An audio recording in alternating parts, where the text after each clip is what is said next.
안녕하십니까. 권성동입니다. 오는 14일 후보 등록을 거쳐 다음 주 월요일에는 신임 원내대표가 선출될 예정입니다. 언론인 여러분들과 당원 동지 그리고 국민 여러분께 개헌부터 대선 과정까지 저희 소회를 말씀드릴 필요가 있다는 생각에 마지막 기자간담회 자리를 마련했습니다. 윤석열 대통령의 계엄 때문에 일어난 탄핵 정국에서 저는 여러 동료 의원님들의 간곡한 요청에 따라 원내대표로 출마했습니다. 이를 두고 일부 의원들과 언론은 왜 친윤이 원내대표를 하느냐라며 비난하기도 했습니다. 저는 윤석열 정권 탄생에 적지 않은 역할을 했습니다. 이후 저에게는 친윤, 윤핵관이라는 수식어가 늘 붙어 다녔습니다. 그러나 저는 대통령에게 아부를 한 적도 없고 특혜를 받은 적도 없습니다. 대통령직 인수위원회에 들어가지도 않았고 윤석열 정부 내각에도 참여하지 않았습니다. 오히려 저는 대선 시기부터 윤석열 정권 출범 이후까지 윤 대통령에게 여러 차례 쓴소리를 한 바가 있습니다. 이로 인해서 당대표 선거 출마를 중도에 포기한 바도 있습니다. 더욱이 저는 2022년에 이미 원내대표를 역임했습니다. 제가 자리에 무슨 욕심이 있었겠습니까? 저는 원내대표 출마 선언 당시 밝힌 것처럼 당의 분열을 막기 위해 독이 든 성배를 마셨습니다. 윤 대통령의 계엄은 위법적인 계엄입니다. 정치적으로도 대단히 잘못된 선택입니다. 지금도 왜 계엄을 했는지 이해할 수가 없습니다. 그러나 윤석열 대통령은 떠나더라도 당은 살아남아야 한다고 생각했습니다. 과거 박근혜 대통령 탄핵을 거치면서 저희 당은 분열했습니다. 그 상처는 아직도 남아 있습니다. 분열한 탓에 정권까지 넘겨주었습니다. 저는 과거의 오류를 반복해서는 안 된다고 생각했습니다. 일단 당은 단일 대우를 유지하면서 탄핵 소추안 통과를 최대한 늦춰보려고 했습니다. 그리고 당시는 이재명 대표의 공직선거법 위반 2심 재판이 남아 있었습니다. 선거에 막대한 영향을 미칠 판결이었습니다. 사법부의 공정한 판결을 기대하면서 탄핵 소추안 통과를 늦춰야만 했습니다. 이렇게 시간을 버려야만 조기 대선에서 조금이라도 유리한 지형을 만들 수 있고 이러한 희망이 있어야만 우리 당이 살아남을 수 있다고 생각했습니다. 저는 이런 선택에 따른 비판이 두렵지 않았습니다. 이미 독이 든 성배를 마시기 위로 한 마당에 선거에 도움이 된다면 그 어떠한 비난도 감수하고자 했습니다. 12월 7일 첫 번째 탄핵안이 부결된 이후 저는 한동훈 대표를 찾아가 김영윤 장관 수사 결과를 보고 탄핵 여부를 결정하자 당론을 일주일 만에 바꾸면 당내 분열이 우려된다고 간곡하게 설득하기도 했습니다.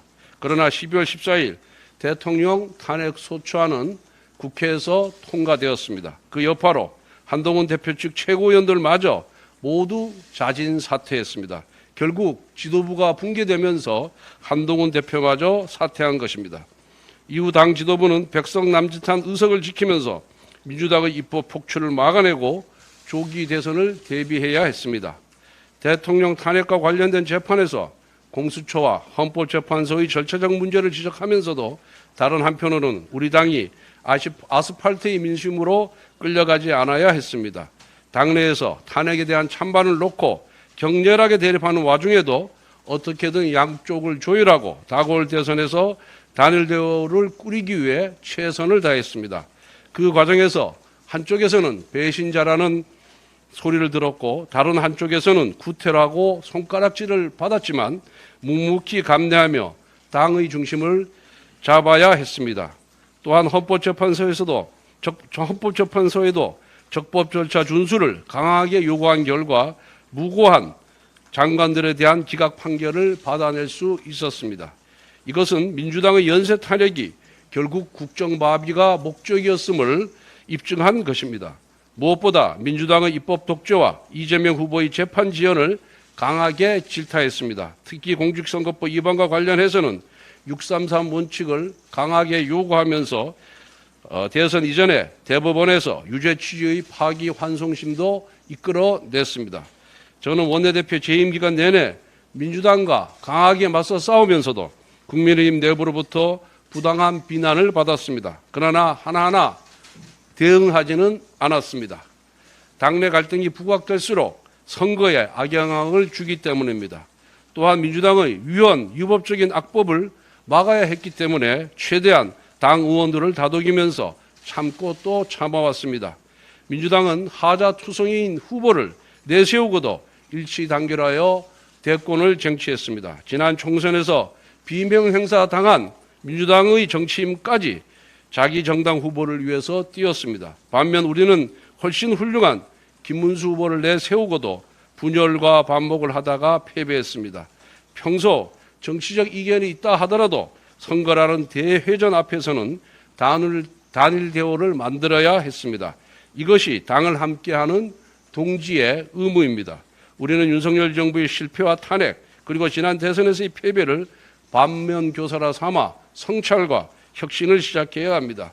무엇보다 성찰과 혁신이라는 가치가 당권 투쟁으로 오염되지 않기를 바랍니다. 가업을 이어받을 때 자산과 부채는 함께 승계됩니다. 정당도 마찬가지입니다. 우리는 제1야당이라는 자산이 있으면서 동시에 윤석열 정부의 실패와 탄핵이라는 부채도 있습니다. 하지만 자산과 부채 중 어느 하나만 취사 선택할 수 없습니다. 당의 일부가 자산만 취하면서 다른 일부에게 부채만 떠넘기려는 행태는 가능하지도 않고 옳지도 않습니다. 이것은 기회주의면서 동시에 분파주의입니다. 우리는 이와 같은 행태를 극복해야 합니다. 이제 누구 탓을 하며 분열하지 맙시다. 같은 당의 동지를 절멸의 대상으로 보지는 맙시다. 과거 우리는 친이 친박의 갈등으로 많은 상처를 입었습니다. 최근까지도 친한의 갈등으로 참 힘들었습니다. 이번 대선 때 김문수 후보 요청으로 계파 불용을 당헌에 신규로 넣은 것은 지난날의 과오를 되풀이하지 말자는 각오였습니다. 이제 차기 지도부가 우리 당의 아픔을 잘 치유해 주기를 바랍니다. 국민의힘이 분열의 늪을 벗어나 소속 의원 개개인이 모두 당을 위하는 정예로 거듭나기를 바랍니다. 감사합니다.